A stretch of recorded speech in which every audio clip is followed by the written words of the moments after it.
Hey guys, going on? Mike the Caveman Q here again from Paleo Palm, Long Island, MikeTheCaveman.com. And today's question is, what can we do about gout? Oh boy, this is going to be a fun one. Alright, so gout refers to an arthritic condition that results from a buildup of uric acid with subsequent inflammation, damage, and swelling. It most commonly affects the big toe, weird I know, as well as joints such as the ankles, knees, and elbows. Now, traditionally, it was associated with the rich, the nobility. But in recent years, it's developed a much wider range of people who are affected. Now, conventional wisdom recommends that we avoid the ever-deadly red meat.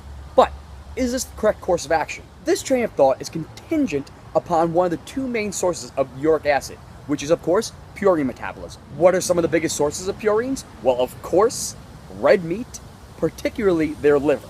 As such, the thought is that we need to reduce our purine intake. The trouble is, those pesky purines have made their way into literally every living thing by being a major component of the cellular structure of these things called RNA and DNA. Probably not that important, right? Now, of course, context is key, and there is a higher concentration of purines in organ meat, red meat, and seafood. But let's put that to the side for a second. The other primary biochemical mechanism for production of uric acid is by fructose metabolism. The literature indicates incredible increases in gout incidence with increased fructose consumption. Now, we've talked previously about how muscle glycogen prefers starch, yet liver glycogen prefers fructose. What do you think is going to happen if we have a relatively sedentary individual who consumes a lot of sugar-laden products? Pair this with the link between fructose malabsorption, non-alcoholic fatty liver disease, and metabolic syndrome, and the correlation between metabolic syndrome, insulin resistance, and gout incidence, we start to see a bigger problem. Building off of that thought, what is an excellent way to reduce or reverse metabolic syndrome and insulin resistance?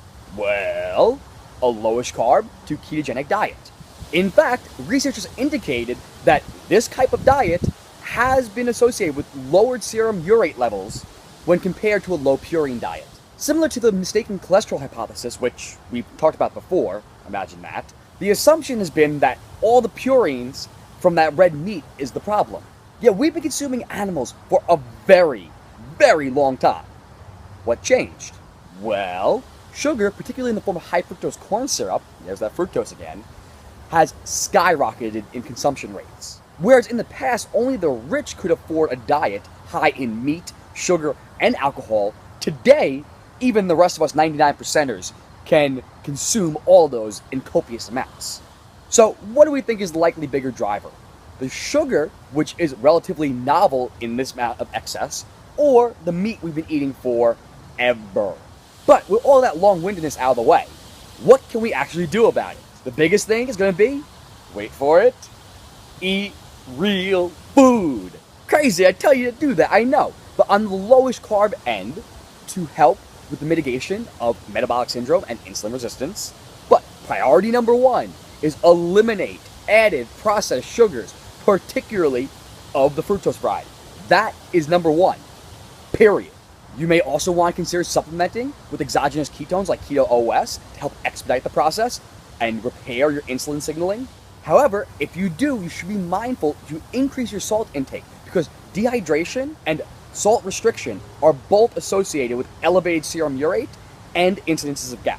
So make sure that if you are lowering your carbs, you are upping your salt. Super important. From there, look to reduce your inflammation. That's number two, the second most important thing, and related to number one. But a great way to start that is to improve your omega-3 to omega-6 ratio. What are some of the best sources of omega-3s? Those pesky purine-rich, wild-caught fatty fish and grass-fed ground beef. Small side note, as if this video weren't long enough as it were, I'm somewhat amazed that we've gone through this many videos without discussing this concept before, but I wanted to introduce you to the concept of the healthy user bias. Basically, people who are health conscious are going to be doing a number of factors that are health related. They'll probably be avoiding those processed sugars, they're probably going to be exercising more, they're going to be consuming less alcohol, they're going to be managing their stress, whereas on the other end, people that are unhealthy probably aren't doing any of those factors. They're probably pretty sedentary, they're probably consuming more alcohol, they're consuming that deadly red meat, whereas the health conscious one is probably avoiding that because we're told it's not good, but fortunately that's starting to change. This is a major confounder in red meat research. More often than not, it is the healthy user bias On the one end, the controls, the healthy people, are more health conscious and they are going through more lifestyle factors besides just avoiding red meat. Whereas a significant portion of red meat eaters are people that are consuming a standard American diet. Somebody who's going to McDonald's and consuming their hamburgers as their primary consumption of red meat is not the same as somebody who's eating exclusively grass-fed beef. It's not the same thing, particularly in the context of omega-3 to omega-6 ratio. So, major issue there, healthy user bias, big problem, and the side rant. Back to the point, other ways you can reduce inflammation would include certain herbs like ginger, turmeric, piperine from black pepper. That's why I love Synchro Gold. It's absolutely incredible. CBD oil is another great idea for reducing systemic inflammation. From there, you're going to want to eat lots of fermented foods, things like sauerkraut and kimchi, kefir, yogurt, kombucha. Those are all going to help provide organic acids and enzymes that will help with the digestion of your foods. You may also want to consider systemic enzymes like fibrenza, because those are also going to help break down and digest everything, but they're also going to help to reduce inflammation as well. From there, of course, I'd be remiss not to bring up a quality probiotic like Megaspore. The reason being that will also help with digestion and reduction of inflammation. Okay, we're getting to the end here now, I promise, but your biggest takeaways for today: eat real food, avoid processed sugars, work on your inflammation, work on your gut, period, do it, stop worrying about the red meat. If you want some more information on how inflammation is likely at the cause of most of your health problems, gout included, take a look at this video over here. If you want some more information on exogenous ketones, take a look at this video over here. If you want some more information on CBD oil, take a look at this video over here. If you want some more information on your salt intake and why that's important, take a look at this video over here. And if you want some more information on the spores, take a look at this video over here. Lots of things you can check out. But hopefully that helped you out, guys. You know what to do.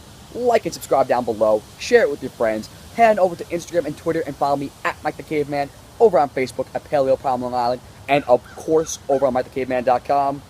That being said, have a wonderful rest of your day. Go reduce the inflammation, cut the sugar, and stop worrying about the red meat. It's grass-fed, organic, pasture-raised, quality, good omega-3s. I'll see you tomorrow.